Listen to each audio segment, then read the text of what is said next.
He criticized a Gold Star family. A lot of Republicans have come out against what he said. Where do you stand on that? Yeah, I think it's very important.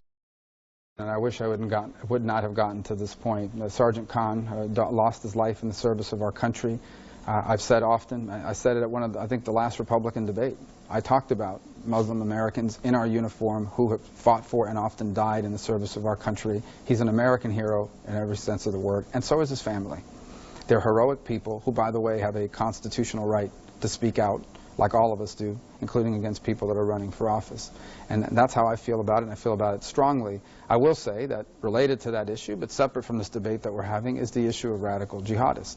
I think we need to recognize, and by the way, I think Sergeant Khan's father does, that he was killed by radical jihadists. He died fighting al-Qaeda elements in Iraq who are radical jihadists, who have interpreted the Muslim faith in a way that not just justifies, but calls for the murder and the killing of innocents. So Donald Trump was wrong to say something like that? Well, certainly nothing I would say. I've said something very clearly and repeatedly, and at the end, I'm responsible for the things that I say. I would not have said what he said, or the way he said it, because I think the family had a right to speak out, in the First Amendment right, and that's why you've seen people respond. But I hope that doesn't take attention away from the fundamental issue, and that is the threat of radical jihad, which is what Sergeant Khan and thousands of brave Americans were injured and died fighting against.